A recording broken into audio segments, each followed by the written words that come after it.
Hi everyone, it's Ken Rakowski. Welcome to Metal Connect, where we take one of the guests from Saturday and we bring them over and we hang out with them for an additional hour to really dive into what they're doing. This is an open forum. You ask questions and let's get down to the bottom of it. Paul Hynek is joining us. Paul and his family, his father, have been in this unexplained area for a long time.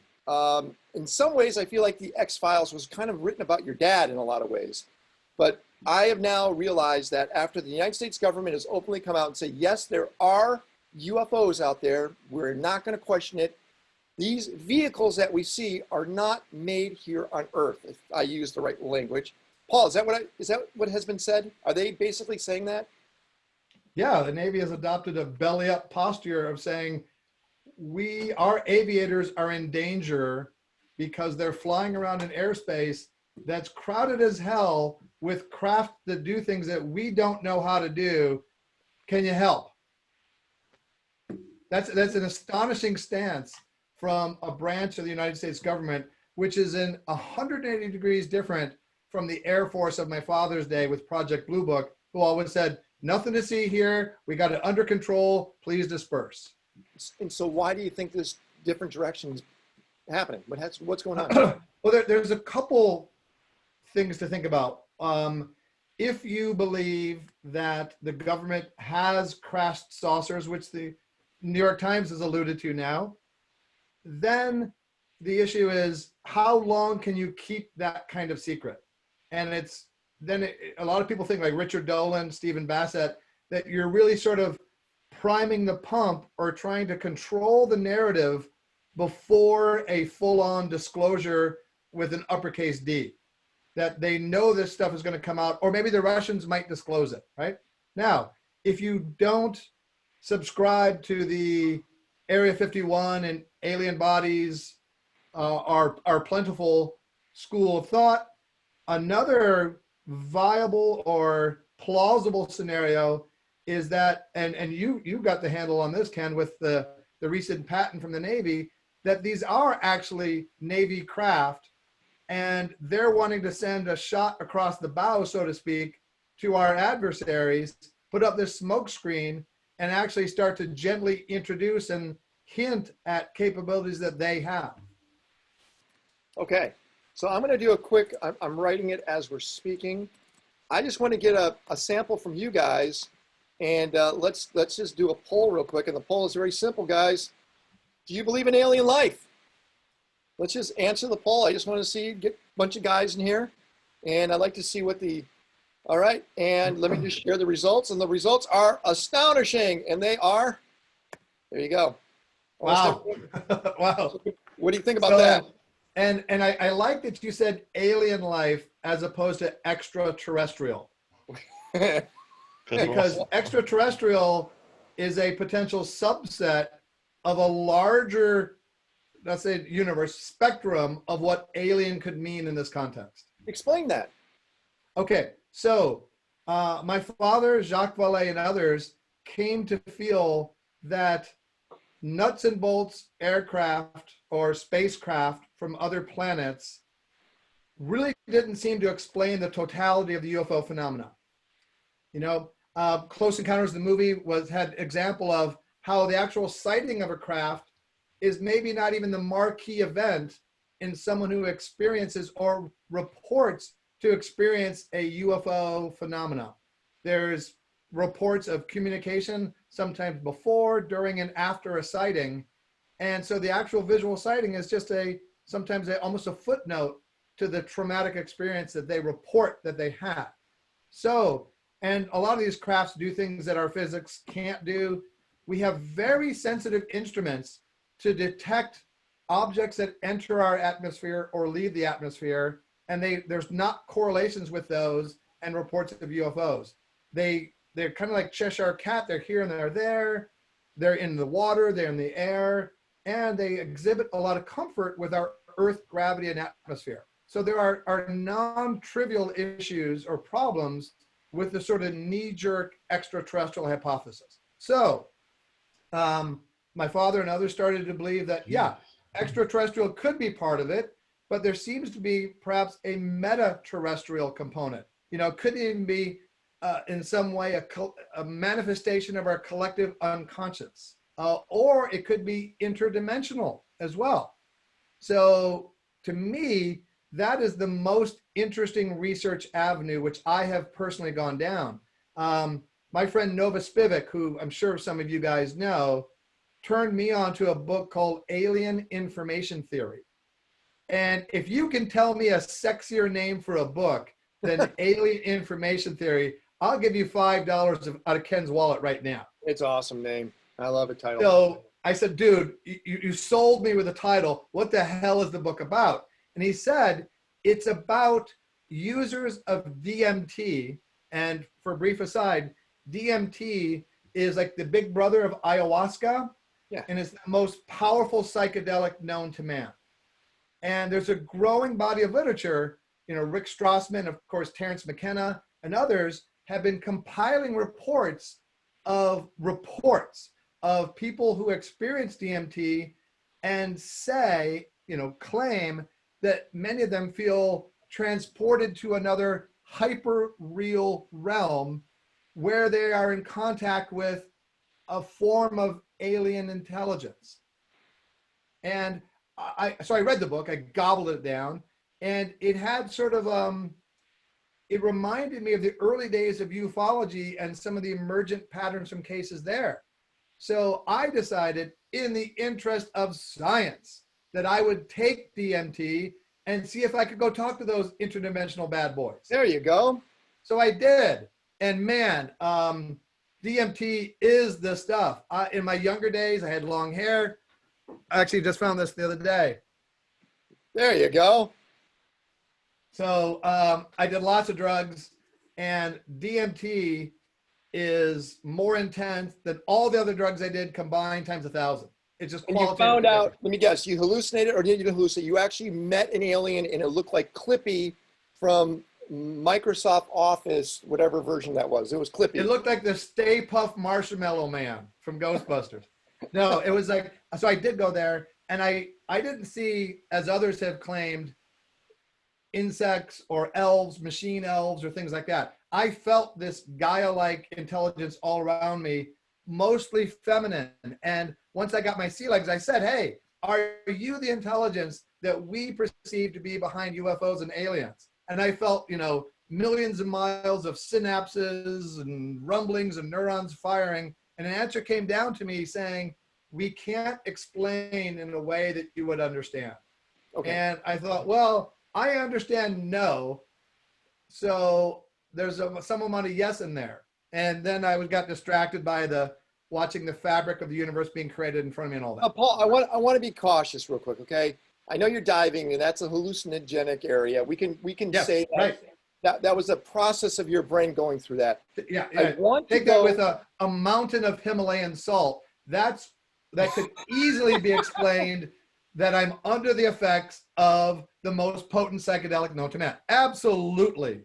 Your dad did not do this. And I was wondering, let's go from your dad's research to yours. Was it a continuation from what happened, or was there transformative research or things that you discovered that he didn't know, wasn't aware of? Yeah, I'm not sure if my dad would characterize what I do as research, but I've continued pushing the field in various areas. And my father was a scientist. He was a PhD astrophysicist. He had credibility to maintain. I'm a goddamn French major. I don't have to worry about losing my good name. But I just have to worry about preserving the tattered shreds that I've inherited from him.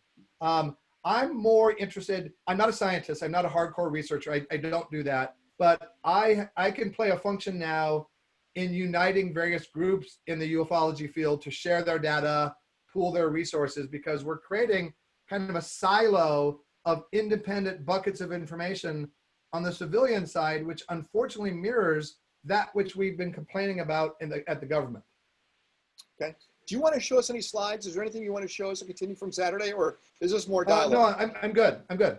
Okay. So guys, you got questions, put it inside the chat. Let's go after some of the bigger point stuff right now. And we start with the whole disinformation thing. Let's talk about disinformation. Why is there a value in creating a disinformation environment? And how does that serve a government to create that? Right. So, you know, it goes back to that saying about the devil. The devil, the best thing the devil ever did was make himself look silly so people wouldn't believe him. And it's along those lines. So my father was a professor of astronomy who was called into service by the Air Force in the late 40s to be the scientific consultant to the Air Force's various efforts to, quote, study UFOs. Now, the group he was part of, Project Blue Book, was never intended to be a serious scientific endeavor, but more of a PR effort to tamp down public hysteria. This was created in the days when we didn't say UFOs, we said flying saucers, little green men, and Rayman, and and ray guns. So there was mass hysteria. This is after the war. People were scared about these things, and there's a really bona fide reason for the Air Force to get people to worry less about this stuff, because people were pretty gullible. And, so they did a lot of disinformation. And it's pretty well known that the group my father was part of was more of a pat explanation factory, just try to explain these cases away so that John Q. Public can go about his life knowing that the Air Force has our skies protected. Real quick, So Paul, I want to reason go for to that. Anthony. Anthony, go for it. Yeah, so the question I had, Paul, is if you would summarize your father's view on alien intelligence, what would that summary be? Okay, so thank you, Anthony. So he was at first, like many call them mainstream scientists, a confirmed skeptic. He didn't think there's anything to the phenomena. He didn't come to believe it, because I don't think scientists traffic in the word belief. He came to accept the accumulated weight of the data, and he felt that there was an intelligence from seeing all these reports, from seeing the credibility of the witnesses, that there definitely was a phenomena. And beyond that, there was an intelligence beyond just ships moving, in the air. What it was is qualitatively more difficult. Although, as I mentioned, he did feel that the standard extraterrestrial hypothesis just didn't seem to encompass it all. So after that, he starts punching above his weight in terms of what it really was, but he thought that there was some meta-terrestrial component to it. Do you feel like he felt there was, as a scientist, there was enough evidence? Because it seems like this becomes a debate of what people want to believe as opposed to what there is evidence for. So I guess with your father as a scientist and you continuing as a French major, focusing very much on the same things, what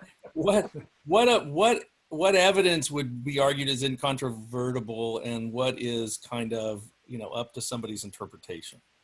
Okay, that's a good question. I'll point to a couple things that I have trouble getting past. And by the way, I don't accept UFOs lock, stock, and barrel. I'd like there to be aliens, but I'm very careful to believe things I want to be true. And so there's a whole lot of chicanery and noise in the signal to noise ratio in the UFO field. And I give a lot of talks, and sometimes people are disappointed that I haven't had an alien encounter of my own, et cetera. So I just want to put that out there.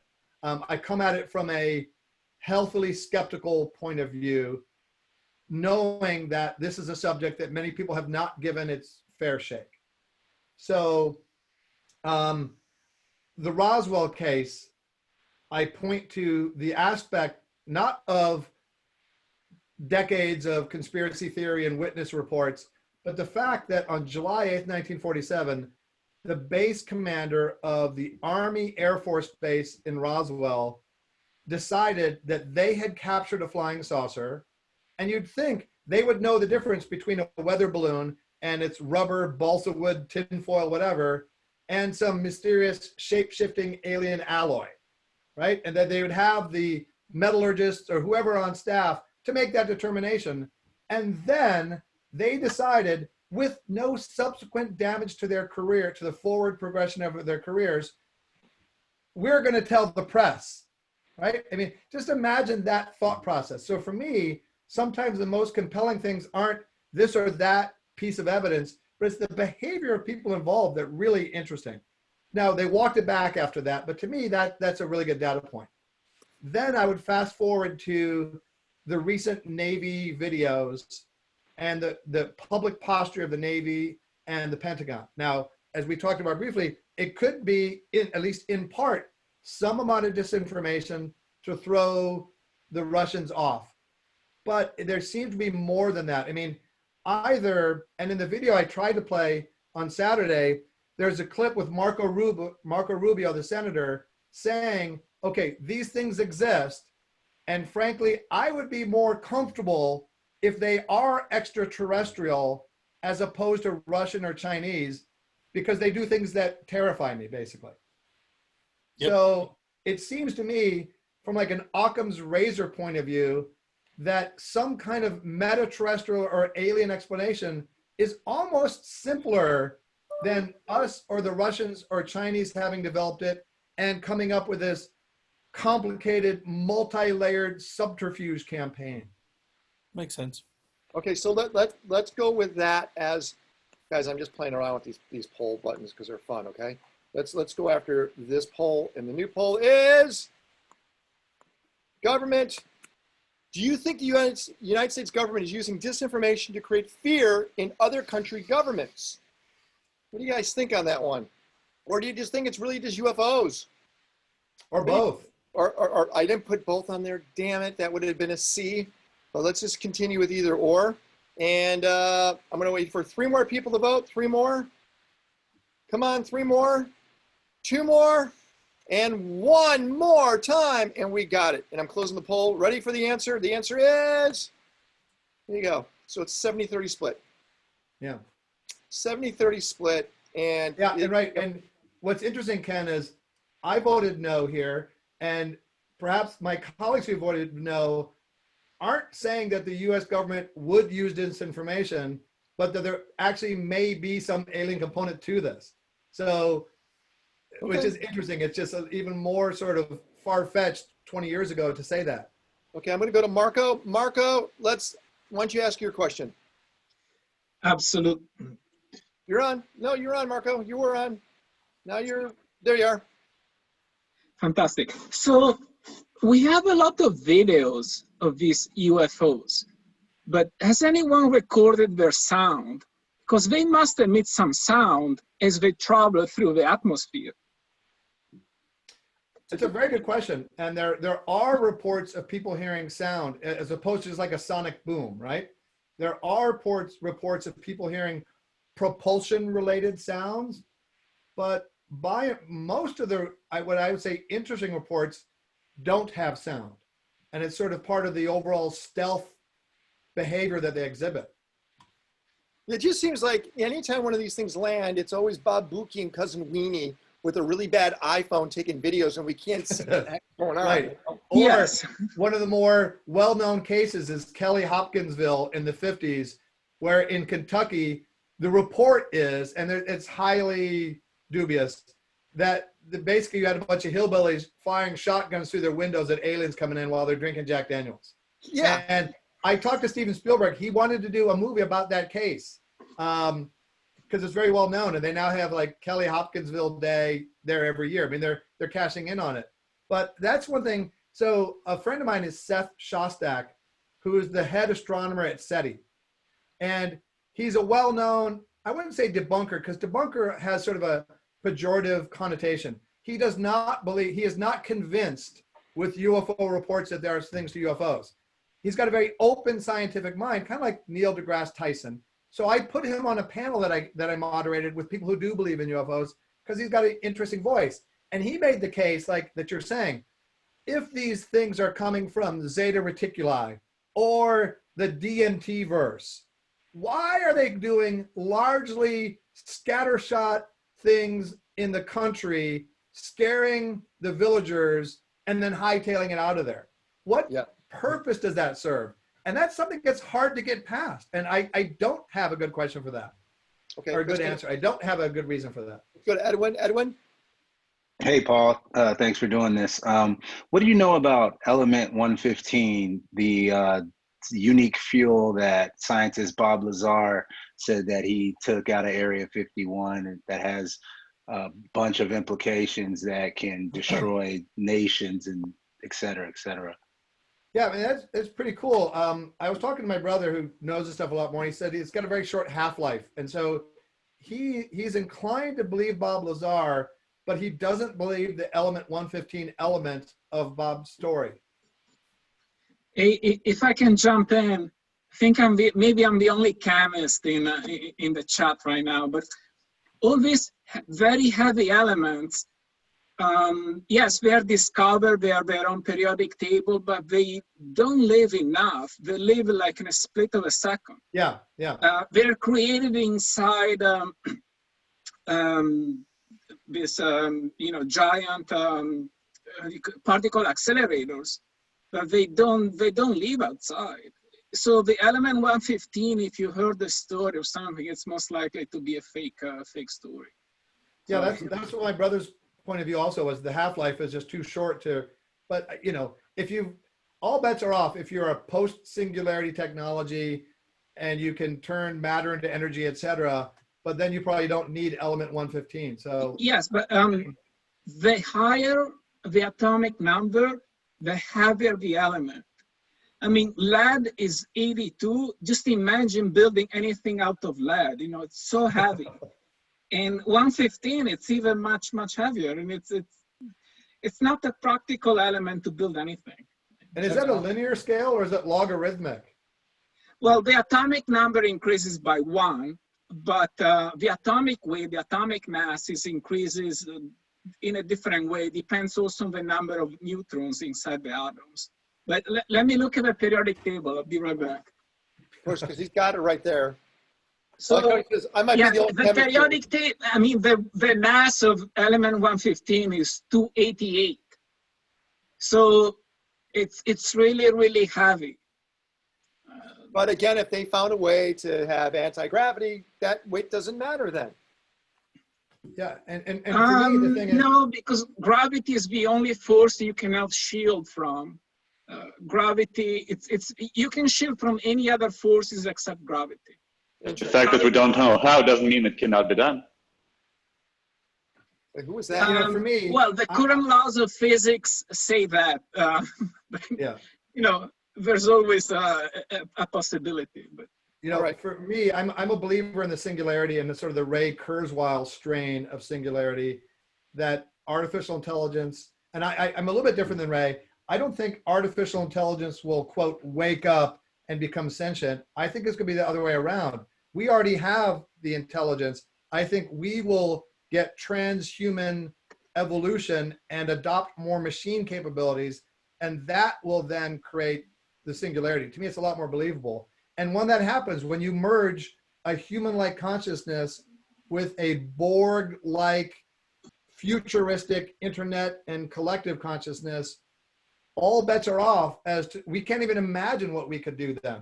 So it's scary too. Let me go to Larry. Yeah. Larry.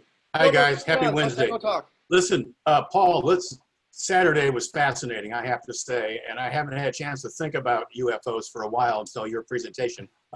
We all, in the early 70s, there was a television program called the Chariots of Fire, Kurt Van Eric von Daniken. Eric Van Daniken, which was an interesting opening for me. But by that time, I also began to read Project Blue Book.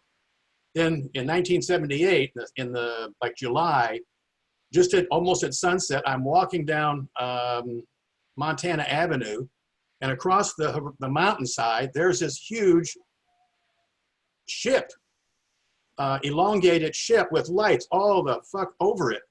And I look at it, I go, what the hell? And I look away, I look back, it's still there. I look back again the third time and it's gone. But I noticed later on in my life, that I started exploring a little bit more about UFOs, you always doubt what you've seen. Yeah. In your conscious mind, it says, what? And then I have to tell you that a friend of mine ended up a 4-star general in the Air Force in charge of NORAD. And several times I had dinner with he and his wife out here in LA. And if I brought up flying saucers, and not flying saucers, UFOs, they laughed it off. Like, oh yeah, sure. However, did your dad ever talk about these motherships? Did you have any people around you ever bring up the idea? Because the point that I discovered was that something has to release the smaller vessels. And this is what I guess I saw, because it was nothing that you would see on Earth. It wasn't the dirigible. It wasn't the Goodyear blimp. It was nothing like that at all. Nothing at all. And it was gone in a matter of seconds. You know, it was there. I saw it twice, looked back again, it was gone. And I kept saying, what the hell did I just see? The doubt was very heavy in my Wow. consciousness. And you see it from such a chic, Tony milieu like Montana Avenue. It wasn't in Santa so Monica. chic in 78. It was still sort of hippie. That's a down really there. good point. Why don't they come down in the middle of cities? You know, it's Right. So let me unpack Larry's stuff. So yes, there are a lot of reports of like a mothership with sort of like patrols, smaller things around that. And they had that kind of idea in Close Encounters also. Yeah. There's a guy I know, a friend of mine named Michael Schratt, who just published a book on Amazon. So it's a very thin book called Dark Files, where he has engaged an artist to make these beautiful 2D color illustrations of UFO reports that really brings them to life in a way that's different. And some of them have like these sentinels or whatever you might call them. And that's a sort of interesting part of the cases. Now, Ken, to your question, you know, the quintessential thing for them to do has always been land on the lawn of the White House, you know, during a news cycle in the middle of the day. yep. Right? Why wouldn't they just do that? Well, there's a lot of people who have a lot of explanations that they're here to gradually acculturate us. They're here to interbreed. And I can tell you some funny stories about interbreeding over a beer sometime. So there's a lot of explanations that people have for that. Again, I come back to if they're coming from so far away or right next to us in another dimension, why the furtive encounters? I don't really understand that. I also don't believe in an earthling exceptionalism that we have anything of interest to them. They don't need our water. They don't need our gold. They're not concerned about our nuclear weaponry because the universe is so vast. For them to find us and care about us, I have a heart. I just don't understand why they would do that. Now, another element though, one last thing, Ken, another element is disclosure, which is what we call this. If Trump right now had a press conference tomorrow at noon on the White House with a UFO landing, what percentage of the population would not believe that? It's not like Walter Cronkite, you know, back in the day, unimpeachable source. The government has a problem that if they disclose something, a goodly portion of the population will simply not believe it, which is an interesting element now. Call it element 115 to the UFO disclosure wrinkle. It's good. I like it. I appreciate it. Let me go over to, Yeah. Let's see who's next. I'm going to go to Matt. Matt, wait, let me unmute you. Matt, there you are, Matt. You got it. Go for it. So, couple things. First of all, as humans, we're simple. We have simple minds. We look for patterns. And so we can't necessarily explain the logic of if there are aliens. We can't explain the logic because our minds might not understand that because we just look for patterns. And the next thing is they're not finding us necessarily. Maybe they planted us and they're checking in on us to see how we're doing. Boy, did we disappoint them. Oh, shit. Yeah, you know, you're right. We are pattern-seeking mammals, and we're prone to what they call cognitive 1A fallacy, to see patterns even where they're not. You know, our ancestors, they're living in caves, and they hear a rustle outside. The ones that don't go outside might get eaten by the saber-toothed tiger. The ones that do go outside, and it's just rustling in the bushes, survive. The ones that do go outside and fend off the tiger survive. So over the eons, the people that saw patterns and acted upon that survived more. So we are prone to this. And like you said, it's a good point. How can we know what they did? You know, if we were to go to Tegucigalpa, take a bus 6 hours outside of town and stomp on an anthill, what would the ants have to be able to say about our motivations, right? And it's the same level, same qualitative difference that we face here. We simply can't comprehend why they are here again, or for the first time, or if they're us, or in the future, if they're our future selves. Right. We can accept that. Thank you, Matt. Thank you. Be right back to you. Let me go over to Kevin. All right, Kevin, you are unmuted. Go for it. You want to hear about the missing time? I want to hear about whatever you want to ask. Oh, I just wanted to share that 94, I was on a drive that only takes an hour from Lincoln, Nebraska to my hometown in Fremont. And it was 3 hours late when I got there. Did your wife accept that as an excuse? Pardon?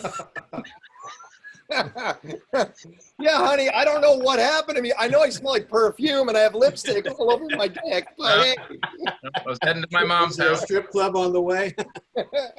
I thought about it. I was like, did I stop somewhere? But no. It was one of the freakiest nights of my life, I got to tell you. And has there been any, anything in your dreams or anything since then to sort of harken back to that experience? There, for a period of about 10 years after that, there were a lot of very strange things that happened. One of the things, I used to set off the anti-theft devices at stores all the time, walking in and out constantly. Wow. And I used to have these weird dreams of being pulled out of my window a few times. Like, I was living in San Diego. This is coincidence. It could have nothing to do with an abduction during 3 hours. Yeah. Wow. Well, there are a lot of cases like that. The Barney and Betty Hill case in 1966, I think, is the most well-known. And my father investigated that significantly, and I know now the niece of Betty Hill. And the interesting thing to me about that case, again, getting back to people's motivations and behaviors, as opposed to them like seeing a star map or something, is that they were an interracial couple. Barney was black and Betty was white. And at that time in 1966, you'd have to be hard pressed to want to draw attention to yourselves from the national press. So to me, that speaks a lot to the fact that, and they didn't go on a book tour, they didn't monetize it in any way.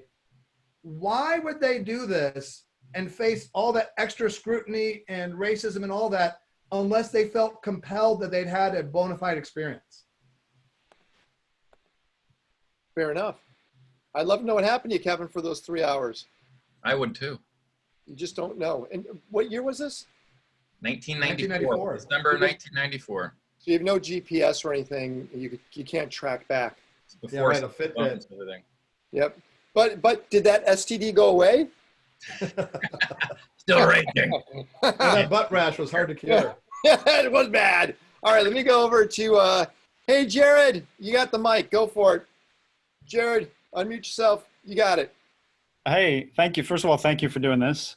Second, what are your thoughts on Stephen Greer and all the things that he has disclosed? The things like alien abductions being a psyop as a way to draw attention away from the reality of extraterrestrial life, and then also things like the idea of aliens coming from deep in the earth as opposed to being extraterrestrial.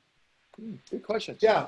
So I know Stephen, and for those of you who don't know the name Stephen Greer, he's a well-known figure in ufology. He's a medical doctor who has for years convened, he's debriefed government officials, and he's well known for what's called close encounters of the fifth kind. My father coined or created the classification system, close encounters of the first, second, third kind. First kind is you see something within like 500 feet. Second kind is there's some kind of physical evidence, sunburned face or radioactive ground or something like that, or radar corroboration. Close encounters of the third kind is you see some entity. Fourth kind is there's an abduction reported. And the fifth kind is that you actually summon a UFO to a certain place, or you have let's say you have an advanced communication with that. So it's not a random occurrence. The closer encounter of the sixth kind is where somebody dies.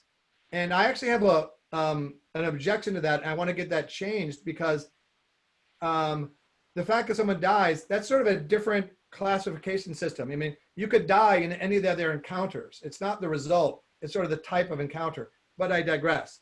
So Stephen Greer is really well known for close encounters of the fifth kind and having events where people say that they've summoned these things. I say he's a beneficial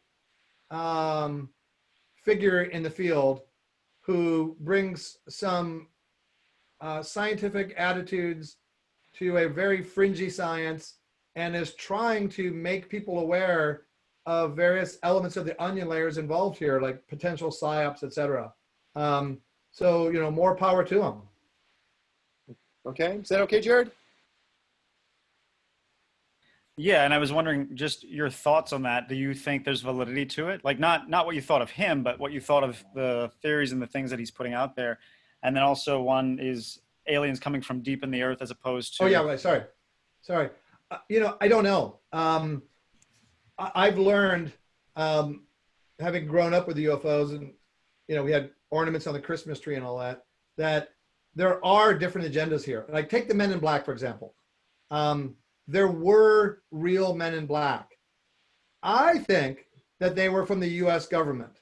And I think they were specifically from the 4602nd Air Intelligence Service Squadron, who had a responsibility to be dispatched to any crash site of anything, airplane, whatever, in the continental U.S. and arrive there within 6 hours, and they had Russian speakers.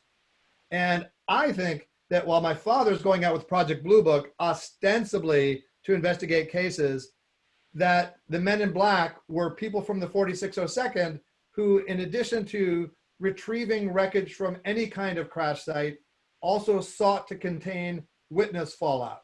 So that's an example of two branches of the government, in my view, working at cross purposes, because we think of the government as this one monolithic entity working rationally and cogently, but you've got all these turf wars and fiefdoms and people acting different ways. So could there be psyops? Sure, absolutely. Now, as for coming from under the earth, I have no idea. If I can help with that, if aliens are from the core of the earth, they would not be extraterrestrial because we are from the earth. Mm-hmm. And they would not be UFOs because we are not flying. But deep in the crust, the temperatures and the pressures are so high that it's really difficult to find any forms of life. It just, that's the way it is. Look at the volcanoes, what comes out from volcanoes. As we know it. Yeah, it's true. Okay, let me go over to, guys, again, just say what you want to, if you want a question, you don't have to go deep into it, because I noticed that Darius wrote a dissertation inside this. Go for it, Darius. You are unmuted. Well, I've now seen craft 9 times. First time when I was 14, and this year I was involved in something called the Harmonic Convergence 2020. Yeah, I spoke there. I spoke with the fabulous founder. Yeah, well, in Ojai. Yeah, it was great. I was there.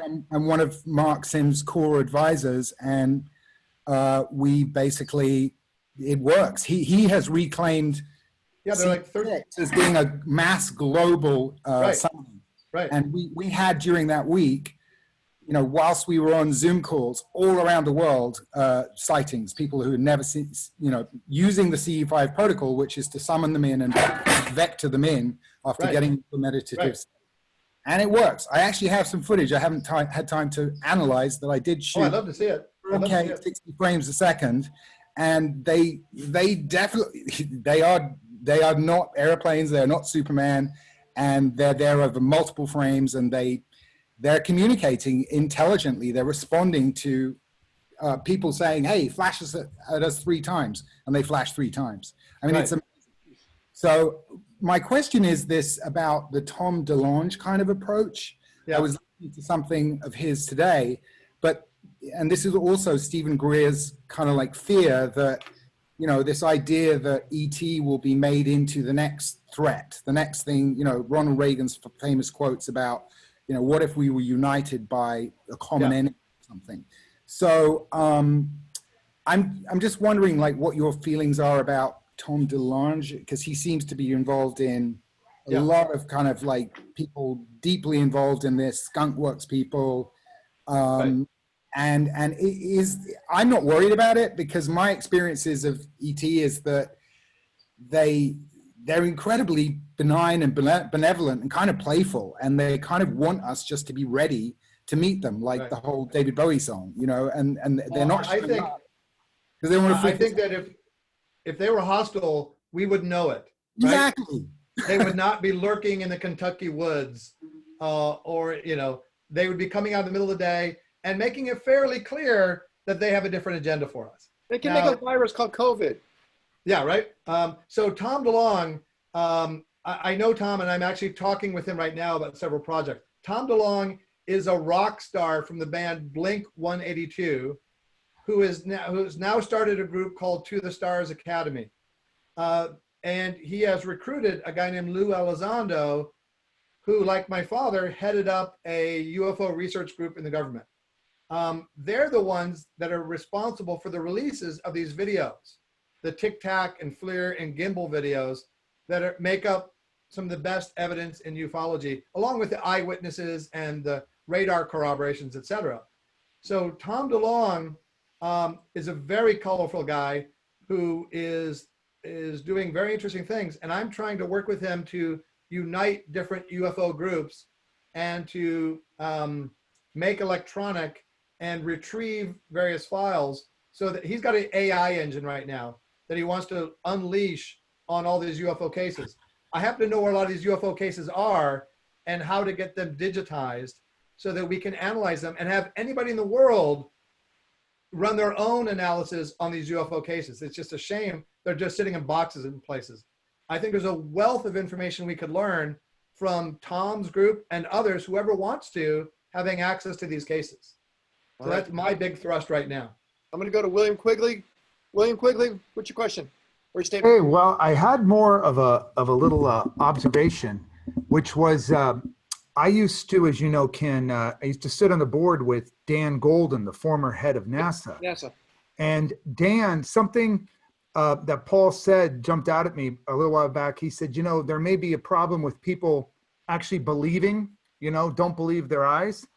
And it reminded me of a comment Dan gave me a few years ago where he said, you know what the crazy thing is? A couple of years after I became the head of NASA, some congressman, and I forget which one, but some congressman who was responsible for the budget of NASA, approving it, told him, hey, we've got a problem. An increasing percentage of Americans don't believe we went to the moon. Yeah. They think, because they're starting to read these conspiracy articles, that it was all, you know, made up, Capricorn 1. So they said, we're going to approve your budget this year, but you have to set aside $1 million and come up with an education program to convince Americans that it wasn't fake.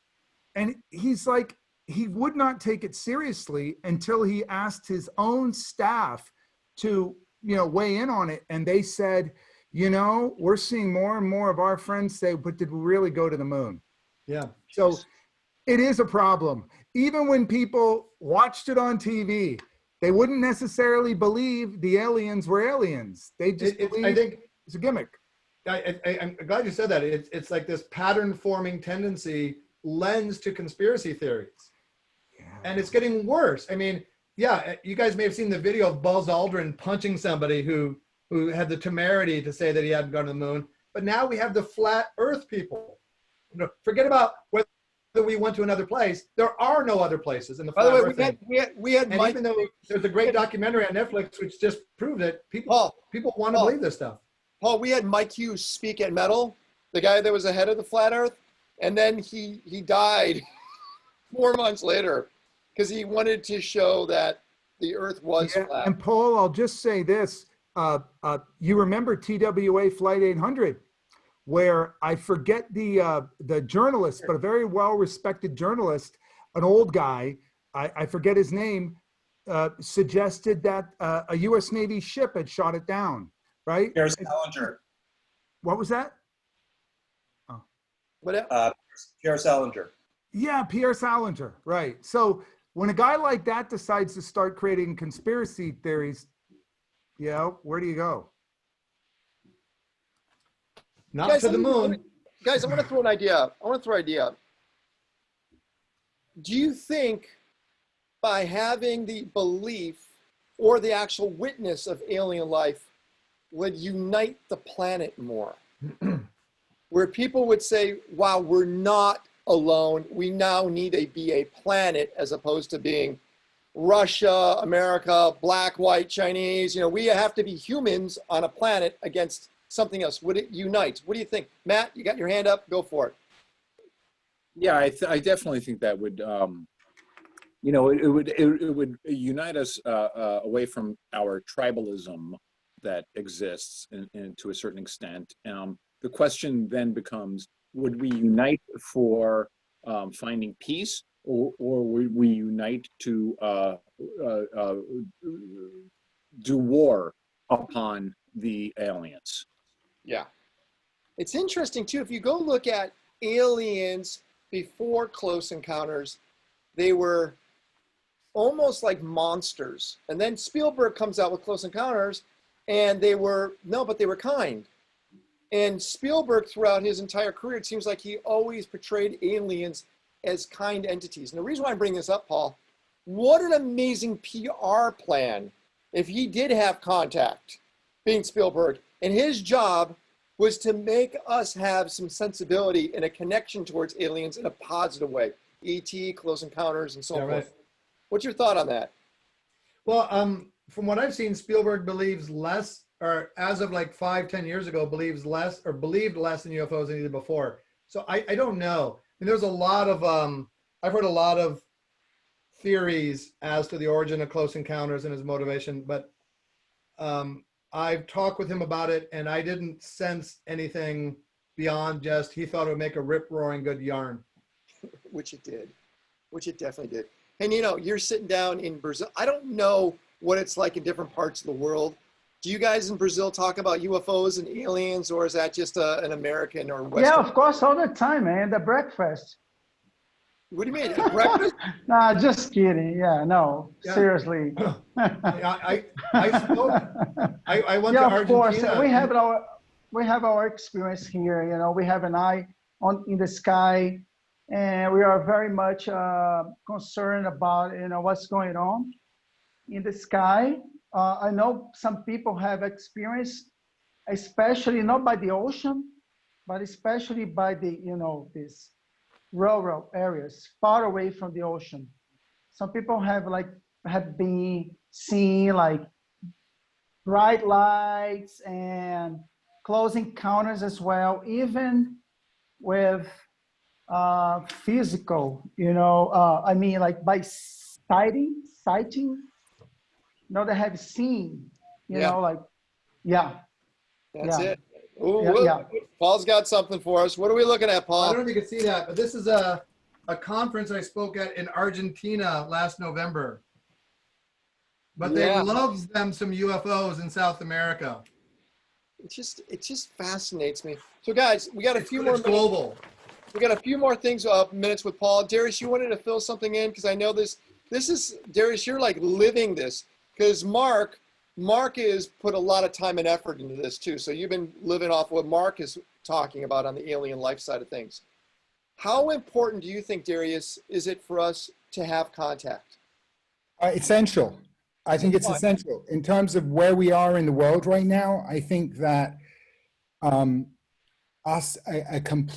of the effect it will have on everything. I don't think it's this us against them result that some people are kind of like wishing for or fearing. It's more like we live in a universe teeming with life, and that life is our family. They've had a hand in our creation and evolution, and they're just waiting for us to be ready to be able to handle that expanded reality. And according to Mark, then they will selectively share some technologies with us. I mean, you know me, I've devoted my life to regenerating the earth, and we're losing so much of creation every day. The sooner we can make contact with them, the sooner humanity can be ready to do it, I think the better for all. I think that we will be able to turn this place into kind of, a better version of what it was before we trashed it. So let's talk about then, let's go to the movie Contact. Love the movie Contact, probably one of my favorite movies. The astronomer in there is a guy named Kent Cullers. He's actually a blind astronomer. He's blind, who is part of that whole thing. And I remember when I interviewed Kent in the 90s, Kent said the problem with us having that close to that encounter, it's not with us in this room, it's with highly religious people. they would want to stop it. And remember, in Contact, that was part of blowing up the very first mission, was blowing it up by a very ultra religious individual. That's got to be a concern, Paul. They're the ones that really don't want this to happen, right? Yeah, I think Richard, it may have been attributed to Richard Feynman, but the quote is, I'd rather have answers I can't question than, I'd rather have questions I can't answer than answers I can't question, right? And I think that sums up the two types of people in the world. Scientists are more like, yeah, ask a scientist, how did the universe get created? I'm not really sure, because some people are okay with leaving questions unanswered, even really, really big questions.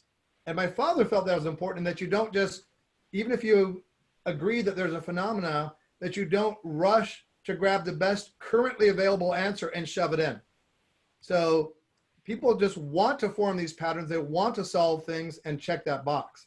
Now, as for what would happen if aliens did come here and it was obvious that there were aliens here, the Catholic Church is very interesting. They're very forward looking.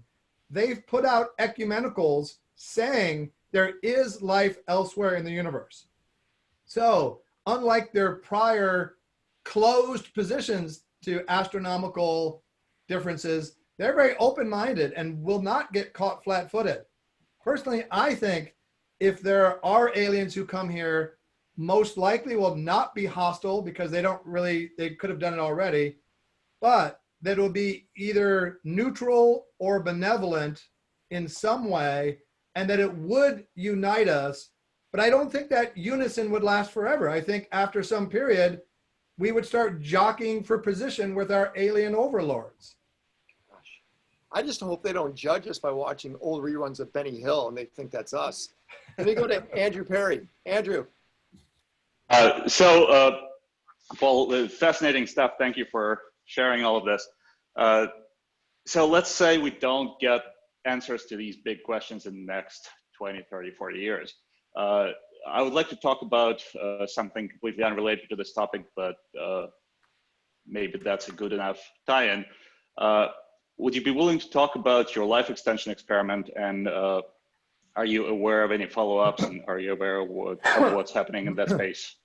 Yeah, and I saw your text, and I did respond to in the chat. Yes, so I want to live, and I'm doing a lot of things to do that, and regrowing my thymus, which is what that trial was supposed to do, because there's a lot of difficult issues involved in radical life extension. And you guys may want to have Aubrey de Grey talk to you at some point if he hasn't already. Fascinating guy. And he's the guy that got me into this. The most important thing to do in life extension, which is generally agreed upon, is to rejuvenate your immune system. Because if you don't have a strong immune system, it doesn't matter what else you do. Telomeres, DNA, NAD, doesn't matter. The thymus, located behind your breastplate, shrinks 3% every year once you turn 20. So when you're in your 50s and 60s, it's no longer producing what are called naive T cells, which are effective at fighting novel pathogens or novel coronaviruses. And so the goal of this experiment, of the trial, which was the first FDA trial ever approved to combat aging as a suite of problems as opposed to one specific disease, was to regrow the thymus gland with a cocktail of drugs, including human growth hormone. So us trial participants injected subcutaneously 4 nights a week for a year HGH. And we took metformin, which is a very interesting substance, and zinc and DHEA and a couple other things.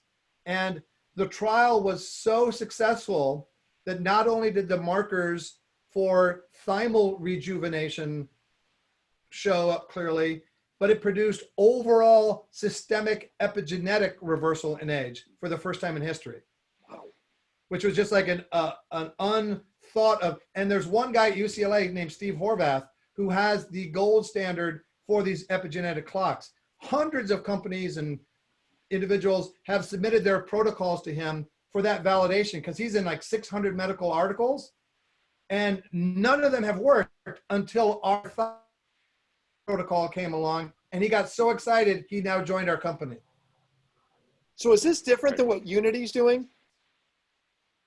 because I've hung out with Say again, Ken? Is this different than what Unity's doing? Unity Biology? Are you familiar with Unity?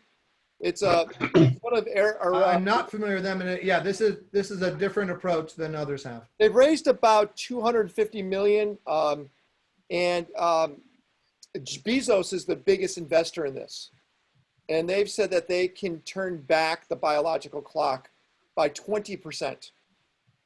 And they in humans or like mice? Well, they've done it with mice. That's right. Actually, they slowed it down with mice. So a 4-year-old mouse that would be like the age of 70, they've shown it to maintain its age. You've seen this before then, right? No, but there's a lot of people who have had very promising results with mice. And a lot of them don't then immediately translate to humans, which are different.